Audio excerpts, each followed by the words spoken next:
Hello everyone, আসসালামু আলাইকুম। আশা করি সবাই অনেক বেশি ভালো আছেন। আলহামদুলিল্লাহ, আমিও ভালো আছি। আজকে আপনাদের সাথে শেয়ার করতে যাচ্ছি খুবই ইউনিক এবং টেস্টি একটি রেসিপি, আর সেটি হলো পিনহুইল সমোচা, বা আমরা বলতে পারি সিঙ্গারার একটি আপডেট ভার্সন। তাহলে শুরু করছি। এখানে আমি প্রথমে পিনহুইল সমোচার জন্য স্টাফিং তৈরি করে নেব। একটি প্যানে আমি প্রথমে দিয়ে দিয়েছি পরিমাণ মতো তেল।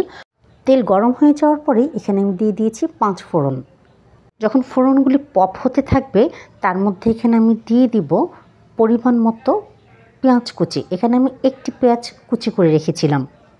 পেঁয়াজগুলো যখন একটু ভাজা হয়ে যাবে, যখন একটু গোল্ডেন ব্রাউন হয়ে যাবে, তার মধ্যে আমি দিয়ে দিয়েছি 4টি পরিমাণে কাঁচামরিচ কুচি। তার সাথে দিয়ে দিয়েছি পরিমাণ মতো লবণ ও হাফ চা চামচ পরিমাণে ধনের গুঁড়ো। মশলাগুলোকে একটু ভেজে নেব, যাতে করে তার থেকে কাঁচা গন্ধ চলে যায়। মশলাগুলো যাতে পুড়ে না যায়, তার জন্য এখানে আমি দিয়ে দিয়েছি সামান্য পরিমাণে পানি। এই মশলাটি যখন কুক হয়ে যাবে, তার মধ্যে এখানে আমি দিয়ে দেব ম্যাশ করে রাখা পটেটো বা আলু। আলুগুলো দেওয়ার পরে এখানে আমি চুলার ফ্লেমটি অফ করে দিয়েছি, তা না হলে আলু অতিমাত্রায় হিটে পানি ছেড়ে দিত। এবার এই আলুগুলিকে আমি মশলার সাথে খুব ভালো করে মিশিয়ে নেব এবং পুরোপুরিভাবে ম্যাশ করে দেব, যাতে কোনো রকম কোনো গোটা গোটা না থাকে। এখানে আর একটু টেস্ট ইনক্রিজ করার জন্য আমি দিয়ে দিয়েছি পুদিনা পাতার কুচি। আপনারা চাইলে ধনে পাতার কুচিও দিতে পারেন। আমার স্টাফিংটা কিন্তু পুরোপুরি তৈরি হয়ে গেছে। এবার একটি আমি একটি সাইডে রেখে দেবো ঠান্ডা হওয়ার জন্য। তারই সাথে এখানে আমি নিয়ে নিয়েছি 1.5 কাপ পরিমাণে ময়দা, আর তার সাথে দিয়ে দিয়েছি পরিমাণ মতো লবণ ও হাফ চা চামচ পরিমাণে কালো জিরে।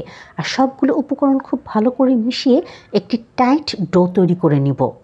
পানির পরিমাণ খুবই কম দিতে হবে, যাতে করে ডোটি একটি শক্ত এবং টাইট ডো হয়। আমার এখানে পানি একটু কম লাগছিল বলে আমি আরেকটু পানি দিয়েছি। Please subscribe to my channel and press the bell icon, তাতে করে নোটিফিকেশনটি সবার আগে আপনার কাছেই যাবে, আর এই ভিডিওটি সবার আগে আপনিই দেখতে পাবেন। আমার এখানে কিন্তু ডোটি তৈরি হয়ে গেছে। আপনারা দেখতেই পাচ্ছেন এটি একটি টাইট ডো তৈরি হয়েছে। এবারে এই ডোটিকে আমি 10 মিনিটসের জন্য রেস্টে রেখে দেব। 10 মিনিট পরে এই ডোটিকে আমি দুটি ভাগে ভাগ করে নিচ্ছি, আর এখানে আমি দুটি বড় বড় সাইজের রুটি তৈরি করে নিব। আপনারা অনেকেই আছেন যারা আমার ভিডিও দেখেন কিন্তু কোনোভাবেই সাবস্ক্রাইব করে দিচ্ছেন না আমার ইউটিউব চ্যানেলটিকে। আপনাদের কাছে আমার একটি হাম্বল রিকোয়েস্ট থাকবে, আপনারা অবশ্যই সাবস্ক্রাইব করে দিবেন আমার ইউটিউব চ্যানেলটিকে। এখানে যদি রুটিটা আঁকা বাঁকা হয়েও থাকে, তাতে কোনো রকম কোনো সমস্যা হবে না। আপনারা চাইলে চারপাশ থেকে ট্রিম করেও নিতে পারেন।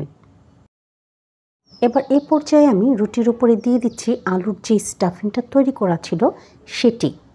একটি স্পুনের সাহায্যে আমি পুরো রুটিটির উপরে খুব ভালো করে স্প্রেড করে দিচ্ছি।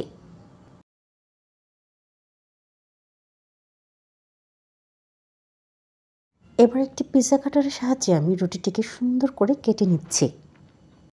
এই পিনহুইল সমোচাটি দেখতে যতটা সুন্দর, আর আলহামদুলিল্লাহ এর টেস্ট কিন্তু খুবই ভালো হয়। স্পেশালি যেহেতু এখানে আমি পুদিনা পাতা ইউজ করেছি, তার থেকে এত সুন্দর একটি ফ্লেভার আসছিল। এবার আর কিছুই না, আমি রুটিগুলোকে রোল করে নিচ্ছি।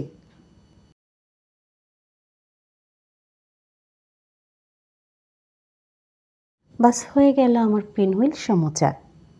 এবার একই প্রসেস অ্যাপ্লাই করে আমি সবগুলো পিনহুইল সমোচা তৈরি করে নিব। তারপরে আমি আপনাদেরকে দেখাচ্ছি। আপনারা দেখতে পাচ্ছেন দর্শক, কতটা ইজি ওয়েতে এই পিনহুইল সমোচাটা তৈরি করা যায়। এখানে আপনারা চাইলে বাইন্ডিংসের জন্য আলুর এই মিশ্রণটির সাথে বেসন বা অ্যারারুট ইউজ করতে পারতেন, কিন্তু আমি আপনাদেরকে খুবই ইজি ওয়েতে তৈরি করে দেখিয়েছি। 1.5 কাপ ময়দাতে কতগুলো পিনহুইল সমোচা হয়েছে এখানে। এবার একটি কড়াইতে আমি দিয়ে দিচ্ছি পরিমাণ মতো তেল, আর তেল যখন গরম হয়ে যাবে, তার মধ্যে আমি দিয়ে দেব এই পিনহুইল সমোচাগুলোকে।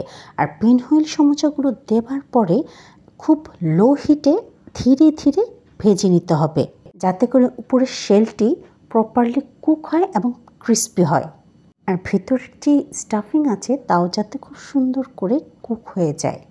আমার সমোচাগুলো ভাজা হয়ে গেছে। এবার আমি তুলে একটি সাইডে রেখে দিচ্ছি, আর এবার আমি আপনাদেরকে পরিবেশন করে দেখাচ্ছি।